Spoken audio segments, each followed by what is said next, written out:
2022 সালের এমন দিনে বানের পানিতে ভেসেছে সিলেট। 2017 সালের হাওরের কান্না দেখেছে দেশবাসী। এভাবেই বারবার উজানের ঢলে পানির নিচে তলিয়ে যাচ্ছে শহর থেকে গ্রাম। বছর বছর এমন ঢলে হাজার হাজার কোটি টাকার ক্ষতি হচ্ছে। প্রাণ বাঁচাতে ছুটছে মানুষ। বন্যা শেষে যখন বাড়ি ফিরেন তখন তারা নিঃস্ব।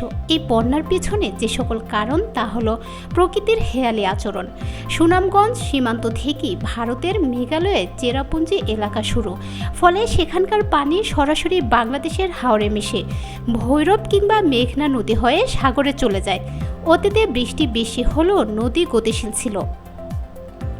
এখন নদীতে পানির প্রবাহ নেই বলে মনে করেন বাংলাদেশ প্রকৌশল বিশ্ববিদ্যালয়ের পানি ও বন্যা ব্যবস্থাপনা ইনস্টিটিউটের পরিচালক AKM সাইফুল ইসলাম।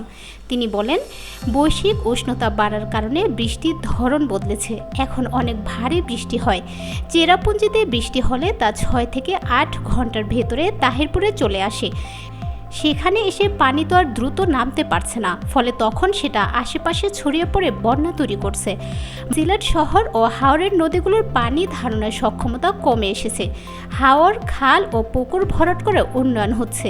সিলেট নগরের যে উপশহর প্রতি বছরই বন্যার পানিতে তলিয়ে যায়, সেটি আগে ছিল ডিবির হাওর। সেখানে এখন আবাসন করা হয়েছে। ফলে যে পানি এই হাওর ধারণ করত, সেই পানি এখন সিলেট নগরে চলে আসে। একই সঙ্গে হাওরে আরও কয়েকটি বড় বড় স্থাপনা নির্মাণ করা হয়েছে।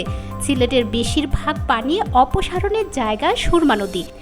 এর বাইরে কিশোরগঞ্জে হাওরের মধ্যখান দখল করে মিঠামইন অষ্টগ্রাম রাস্তা করা হয়েছে। সেটিও সিলেটে জলমগ্ন হওয়ার কারণ বলে মনে করেন কেউ কেউ।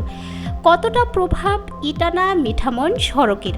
কিশোরগঞ্জের ইটনা মিঠামইন অষ্টগ্রাম সড়কের কারণে সিলেট অঞ্চলের বন্যার আকার মারাত্মক ধারণ করেছে, এমন বিষয় নিয়ে গত কয়েকদিন ধরে চলছে আলোচনা সমালোচনা।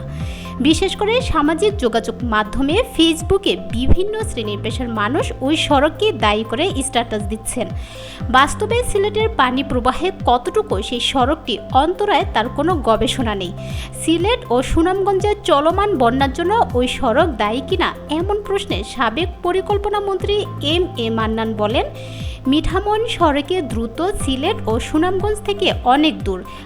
হাজার হাজার রাস্তা হয়েছে, সেটা এককভাবে দায়ী কিভাবে হয় সেই সরলীকরণ করতে রাজি নেই। পরিকল্পনা নিয়ে এগুলো সমাধান আসবে। পানি বিশেষজ্ঞ ডক্টর আইনুন নিশাত বলেন, মিঠামইন সড়কটি বন্যার কারণ বলে মনে হয় না। এখনও সেই সড়কের প্রভাব তেমন পড়েনি। ভবিষ্যতে পড়তে পারে, কারণ কয়েক বছর পর ওই এলাকার হাওর ও বিল ভরাট হয়ে যেতে পারে। তখন সিলেট অঞ্চলে প্রভাব পড়বে।